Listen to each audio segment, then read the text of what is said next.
मनुष्य की सबसे बड़ी समस्या यही है कि वह हर चीज को अपने नियंत्रण में रखना चाहता है। वह चाहता है कि परिस्थितियां उसकी मर्जी से चलें, लोग उसकी इच्छा के अनुसार व्यवहार करें और भविष्य वैसा ही बने जैसा उसने सोच रखा है।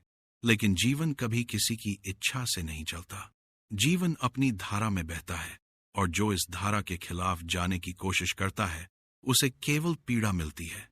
यही कारण है कि यह वाक्य इतना गहरा है। छोड़ दो, सब अपने आप ठीक हो जाएगा। जैसे ही तुम छोड़ते हो वैसे ही तुम्हारा संघर्ष समाप्त हो जाता है और जीवन अपने आप सही दिशा में बहने लगता है। पकड़ने का स्वभाव ही असुरक्षा से आता है।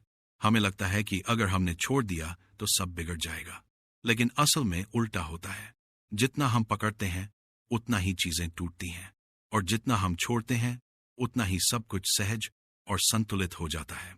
यह समझना जरूरी है कि छोड़ना मतलब हार मानना नहीं है। छोड़ना मतलब है जीवन को उसके स्वभाव के अनुसार चलने देना।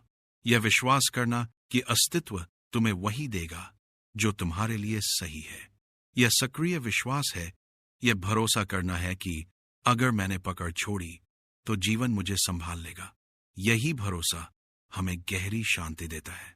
जब हम छोड़ना नहीं जानते तो हम चिंता में जीते हैं। हम हर समय यह सोचते रहते हैं कि कल क्या होगा, हमारी योजना सफल होगी या नहीं, और यह चिंता हमारी ऊर्जा को खत्म कर देती है। लेकिन जैसे ही हम कहते हैं अब मैं छोड़ देता हूं, वैसे ही हमारा मन हल्का हो जाता है। छोड़ना हमें चिंता से मुक्त करता है और जब चिंता समाप्त होती है तब भीतर शांति और मौन का जन्म होता है। यही मौन हमें सबसे बड़ी शक्ति देता है।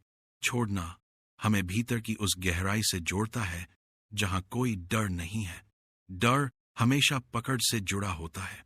जब तुम छोड़ते हो तो तुम भीतर के उस आकाश से जुड़ते हो जो हमेशा पूर्ण है। वहीं तुम्हें एहसास होता है कि वास्तव में तुम्हें किसी चीज की कमी नहीं थी। तुम पहले से ही संपूर्ण थे। पकड़ ने तुम्हें केवल इस सत्य से अंधा कर रखा था। छोड़ना यह भी सिखाता है कि हर चीज अस्थायी है। तुम चाहे कितनी भी कोशिश कर लो, कुछ भी स्थायी नहीं हो सकता। रिश्ते बदलते हैं, परिस्थितियां बदलती हैं, शरीर बदलता है, समय बदलता है। हम इस अस्थायीपन को स्वीकार नहीं करते, हम इसे पकड़ना चाहते हैं और यहीं से हमारी पीड़ा शुरू होती है। जब तुम छोड़ देते हो तो तुम जीवन के इस नृत्य को स्वीकार कर लेते हो। तब हर क्षण तुम्हें नया लगता है, हर अनुभव तुम्हें अनमोल लगता है। यही स्वीकार ध्यान का द्वार खोलता है।